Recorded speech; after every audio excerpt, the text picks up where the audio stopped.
ஹாய்ங்க, நான் என்னோடய ப்ரீவியஸ் வீடியோவில் வந்து என் கிச்சன் கவுண்டர் டாப்க்கு 15 mm ஃபுல் பாடி டைல்ஸ் போட்டிருக்கதா சொன்னேன். அதோட ஸ்டெயின் டெஸ்ட்டும் ஹீட் டெஸ்ட்டும் அந்த வீடியோவில் பண்ணி காட்டியிருப்பேன். நான் அந்த லிங்க் உங்களுக்கு கீழே கொடுக்குறேன், நீங்கள் அது போய் ஃபுல்லாக பாருங்கள். ஸோ இந்த ஃபுல் பாடி டைல்ஸ் வந்து ஸ்டெயின் அப்சார்ப் பண்ணலை. எத்தனை மணி நேரம் கழித்து தொடச்சாலும் க்ளீனாக போயிடுது. அதே மாதிரி சூடாக குக்கர் இல்லை எது சூடாக வச்சாலும் ஒன்றுமே கலர் டிஸ்கலரேஷனோ இல்லை அந்த டைல்ஸ் ஏதாவது டேமேஜ் ஆகிறதோ அந்த மாதிரிலாம் எதுவுமே கிடையாது. அது ரெண்டுமே ரொம்ப நல்லாயிருக்கு. நான் வந்து நோசிங் பற்றி தான் இந்த வீடியோவில் சொல்கிறதா சொல்லியிருந்தேன். இப்போ நான் வந்து என் கிச்சன் கவுண்டர் டாப்க்கு வந்து என்ன நோசிங் யூஸ் பண்ணியிருக்கேன்னா 45 டிகிரி நோசிங் போட்டிருக்கேன். ஏன்னா அது 15 mm திக்னஸ் தான் இல்லையா, அது வந்து போட்டால் ரொம்ப தின்னாக தெரியும். அதனால் வந்து நான் இந்த 45 டிகிரி நோசிங் வந்து செலக்ட் பண்ணியிருக்கேன். இப்போது நீங்கள் வந்து தூரத்துலேருந்து பார்த்துருப்பீங்க, என்னோடய ஃபுல் பாடி டைல்ஸ் வந்து ஃப்ளாலெஸ்ஸாக இருக்கும், உங்களுக்கு ஃப்ளாவே தெரியாது. ஆனால் நீங்கள் கிட்ட வந்து க்ளோஸ்அப்பில் பார்த்தீங்கன்னா சின்ன சின்ன சிப்ஸ் இருக்கும். அந்த ஷாம்பரிங் பண்ணுவாங்க இல்லையா, அந்த 45 டிகிரி அந்த 45 டிகிரி நோசிங் வச்சுட்டு சர்க்கிளாக ஒரு மிஷின் வச்சுருப்பாங்க, அதை வச்சு சாம்பரிங் பண்ணுவாங்க. அது பண்ணும்போது என்ன ஆகுதுன்னா அந்த பண்ண இடம் மட்டும் மேட் ஆகிடும்.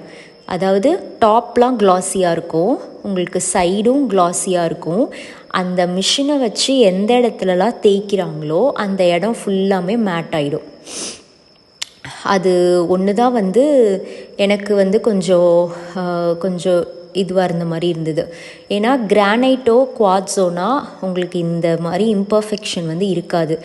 கிரானைட்லேயும் இருக்குமாமா, ஆனால் அது வந்து அவங்க பாலிஷ் பண்ணிடுவாங்க. ஆனால் இந்த ஃபுல் பாடி டைல்ஸ் வந்து பாலிஷ் பண்ண முடியாது. ஸோ அந்த சாம்பர் பண்ண இடம் மட்டும் மேட்டாக இருக்குது, அந்த க்ளாஸினஸ் போயிடுது. மற்றபடி டைலோட டிசைன் வந்து அப்படியே தான் இருக்குது, ஆனால் அந்த க்ளாஸினஸ் மட்டும் போயிடுது. அப்புறம் நீங்கள் கிட்ட வந்து பார்த்தீங்கன்னா சின்ன சின்ன சிப்ஸ் வந்து சாம்பர் பண்ணும்போது டேமேஜ் ஆகிடுது.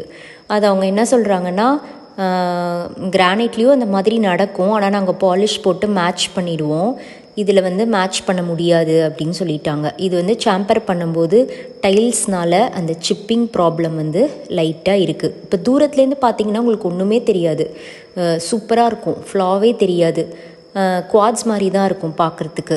ஆனால் கிட்ட வந்து அந்த சாம்பரிங்கில் மட்டும் பார்த்தீங்கன்னா மேட்டாக இருக்கிறதுனால லைட்டாக ஒரு இம்பர்ஃபெக்ஷன் இருக்க மாதிரி எனக்கு ஒரு ஃபீலிங். இது ஒன்று தான் எனக்கு டிஸ்அட்வான்டேஜாக பட்டுச்சு. இது வந்து என்னோடய இன்னொரு ஏரியாவில் வந்து நான் கிரானைட் கவுண்டர் டாப் போட்டிருக்கேன். இந்த கிரானைட்டுமே 15 mm திக்னஸ் தான் இருக்கும். இதுவுமே வந்து பென்சில் நோசிங், சிம்பிளான நோசிங் தான், நான் பெருசாக வேறு எதுவும் பண்ணல. இது பார்த்திங்கன்னா அந்த ஃபுல் பாடி டைல்ஸில் இருக்க மாதிரி அந்த சாம்பர் பண்ணும்போது அந்த மேட் ஃபினிஷ் வர ப்ராப்ளம் வந்து இதில் இருக்காது. டாப்பும் க்ளாஸியாக தான் இருக்கும், அந்த சாம்பர் பண்ண இடமும் க்ளாஸியாக தான் இருக்கும். ஸோ வந்து கிரானைட்டில் வந்து எந்த ஒரு ஃப்ளாஸுமே கிடையாது. நீங்கள் வந்து கிரானைட் வந்து கண்ணை மூடிட்டு போகலாம். பெஸ்ட்டு ஸ்டோன் கிச்சன் கவுண்டர் டாப்க்கு கிரானைட் தான். நெக்ஸ்ட்டு வந்து குவாட்ஸ், அதோட சாம்பரிங் வந்து பர்ஃபெக்டாக இருக்கும், அந்த மோல்டிங் வந்து ஃபினிஷிங் வந்து ஸ்மூத்தாக இருக்கும். அதனால தான் நிறைய ஆர்கிடெக்ட்ஸ் வந்து குவாட்ஸ் வந்து ப்ரிஃபர் பண்ணுறாங்க. பட் ஆனால் அதோட மெயின்டெனன்ஸ் வந்து ரொம்ப ஜாஸ்தி. ஸ்டெயின்லாம் ஆயிடுச்சுன்னா நம்ம ரொம்ப கஷ்டப்பட்டு தேய்ச்சி தொடச்சிட்ருக்கணும். ஸோ அந்த மாதிரி எனக்கு ஹை மெயின்டெனன்ஸ் வேண்டாம் அப்படின்றதுக்காக தான் நான் வந்து ஃபுல் பாடி டைல்ஸ் போனேன். கிரானைட் தான் வந்து லிஸ்ட்டில் டாப்பு, பட் ஆனால் அது பிளாக் கலர் வந்து நான் போக வேணாம், இந்த வாட்டி ஒயிட் கிச்சன் போடலாம் அப்படின்ற ஒரு ஐடியா. ஸோ குவாட்ஸ் இல்லைனா அடுத்து என்ன ஆப்ஷன் பார்க்கும்போது எனக்கு நானோக்கும் போக வேணாம், எக்ஸ்பென்சிவாக போக வேணான்னு தோணுச்சு. அதனால் சரி 15 mm ஃபுல் பாடி டைலுக்கு போகலாம் அப்படின்னு சொல்லிட்டு தான் இது எடுத்தேன். இந்த மாதிரி சின்ன சின்ன இம்பர்ஃபெக்ஷன் தான், அதுவுமே இந்த 45 டிகிரி போடுறதுனால தான் இந்த இம்பர்ஃபெக்ஷன் தெரியுது. நீங்கள் வந்து வேறு நோசிங் ட்ரை பண்ணிங்கன்னா, அந்த டபுள் பட்டி அதெல்லாம் ட்ரை பண்ணிங்கன்னா மேட்டாக மட்டும்தான் இருக்கும், மேலே வந்து க்ளாஸியாக இருக்கும். ஸோ நெக்ஸ்ட்டு வந்து டபுள் பட்டி நோசிங். இது என்ன பண்ணுவாங்கன்னா அதே மாதிரி ஒரு சின்ன பீஸ் டைல் எடுத்து பார்க்குறதுக்கு வந்து திக்காக இருக்க மாதிரி 2 டைல் லே பண்ணியிருக்க மாதிரி இருக்கும், அந்த மாதிரி போடுவாங்க. இதில் என்ன ஒரு ப்ராப்ளம்னா நடுவில் வந்து அந்த ஒயிட் லைன் தெரியும். இந்த டபுள் பட்டி நீங்கள் எந்த இது போட்டாலுமே அந்த நடுவில் ஒயிட் லைன் தெரியும், கிரானைட் போட்டாலுமே அந்த நடுவில் ஜாயினிங் லைன் தெரியும். எனக்கு வந்து அந்த லைன் வந்து தெரிய வேண்டாம் அப்படின்றதுக்காக தான் நான் வந்து 45 டிகிரி போனேன். அது பார்க்குறதுக்கு வந்து குவாட்ஸ் லுக்கில் இருக்கும் அப்படின்றதுக்காக தான் நான் 45 டிகிரி போனேன். இப்போ நான் கிச்சனுக்கு போட்டிருக்க அதே 15 ஃபுல் பாடி டைல் தான் நான் என் பூஜை ரூம் கவுண்டர் டாப்க்கு போட்டிருக்கேன்.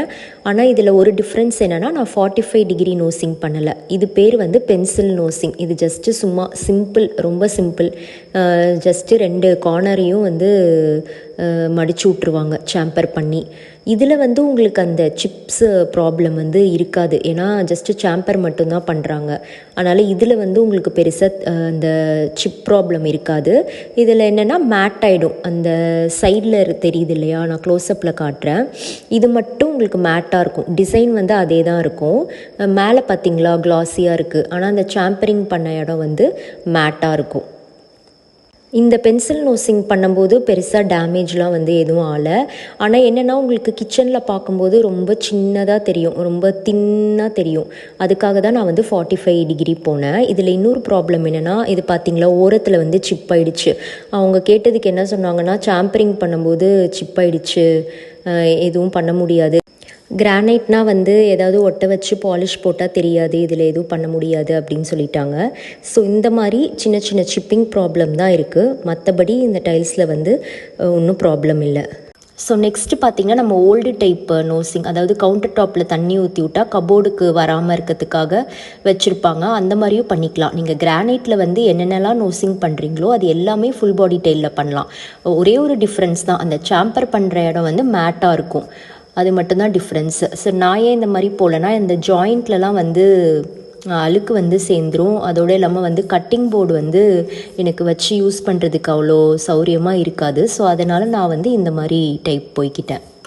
நெக்ஸ்ட்டு வந்து ஸ்ட்ரென்த் பற்றி கேட்டிருந்தாங்க. நான் இந்த இஞ்சி பூண்டு தட்டுற இதெல்லாம் வந்து நான் இந்த கல்லில் பண்ணது இல்லை, நான் பண்ண மாட்டேன். ஏன்னா சப்போஸ் ஸ்டோன் பிரேக் ஆகிடுச்சுன்னா என்ன பண்ணுறது.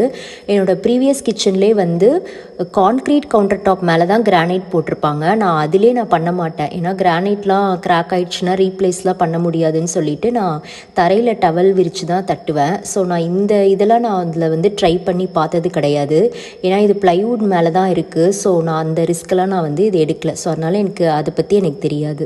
ஸோ நான் அந்த கவுண்டர் டாப் யூஸ் பண்ணி 1 மந்த் தான் ஆகுது. ஸோ அந்த 1 மந்தோட ரிவ்யூ தான் இது. ஸோ அதனால் எனக்கு ஸ்ட்ரென்த்து பற்றி எனக்கு தெரியல. பட் ஆனால் இப்போ வரைக்கும் யூஸ் பண்ணதில் வந்து எந்த ப்ராப்ளமும் வரல. ஸோ ஸ்டெயினும் ஆகலை, ஹீட் ரெசிஸ்டண்ட்டாகவும் இருக்குது. ஸோ இந்த கல்லோட சைஸ் பார்த்தீங்கன்னா 2.75க்கு 8 அடி வரும். ஸோ உங்கள் கவுண்டர் டாப் வந்து 8 அடிக்கு மேலே இருந்துச்சுன்னா கண்டிப்பாக நடுவில் வந்து ஒரு ஜாயிண்ட் வரும். அந்த ஜாயிண்ட் லைன் லைட்டாக தெரிய தான் செய்யும். அது நீங்கள் எந்த ஸ்டோன் போட்டாலும் அந்த ஜாயிண்ட் தெரியும். கிரானைட்டாக இருந்தாலும் தெரியும், குவாட்ஸாக இருந்தாலும் தெரியும். ஸோ அதை பற்றி இஷ்யூ கிடையாது. 2.25 அடின்றதுனால 3/4 அடி வந்து வேஸ்ட்டாக தான் போகும். 2 அடி தான் நமக்கு கவுண்டர் டாப். ஸோ அந்த மாதிரி இருக்கிறத வந்து நான் என்ன பண்ணிட்டேன்னா, நான் ஜன்னலுக்கு வந்து டாப்பில் போட்டுக்கிட்டேன். ஸோ க்ளோஸ்அப்பில் காட்டுற பாருங்கள், டாப்பில் க்ளாஸியாக இருக்குது, சைடில் மட்டும் மேட் ஃபினிஷில் இருக்கும். இந்த 15 ஃபுல் பாடி டைல் பார்த்திங்கன்னா நிறைய பிராண்ட்ஸில் வருது. கஜாரியா, சிம்போலோ, மோட்டோ, அந்த மாதிரி நிறையா இருக்குது. சிம்போலோ வந்து எனக்கு ரொம்ப பிடிச்சிருந்துச்சு, ப்ரீமியமாக இருந்துச்சு. பட் ஆனால் நான் எதிர்பார்த்த டிசைன் வந்து அவங்க டிஸ்பிளேயில் அப்போதைக்கு இல்லை. மோட்டோவில் வந்து எனக்கு இந்த டிசைன் பிடிச்சிருந்ததுனால நான் இதை எடுத்துக்கிட்டேன். சிம்போலோ பார்த்திங்கன்னா கொஞ்சம் எக்ஸ்பென்சிவாக தான் சொன்னாங்க மற்ற பிராண்ட்ஸோட, அரவுண்ட் 350, எனக்கு எக்ஸாக்டாக ஞாபகம் இல்லை. ஆனால் மற்ற பிராண்ட்ஸோட கொஞ்சம் ஜாஸ்தியாக தான் இருந்தது. மோட்டோ பார்த்திங்கன்னா நான் வேறு டைல்ஸும் எடுத்தேன். ஸோ ஒரு கடையிலையும் ரேட் டிஃபர் ஆகும். நான் வாங்கினது பார்த்திங்கன்னா பெர் ஸ்கொயர் ஃபீட் வந்து 190 ருபீஸ் ஆச்சு. ஸோ நான் கிரானைட் எடுத்தது பார்த்திங்கன்னா எனக்கு per square feet around something 160 to 180 அந்த ரேஞ்சில் வந்துச்சு. ஸோ எனக்கு மோரார்லெஸ் ரெண்டுமே வந்து ஒரே பட்ஜெட்டில் இருந்த மாதிரி தான் இருந்துச்சு.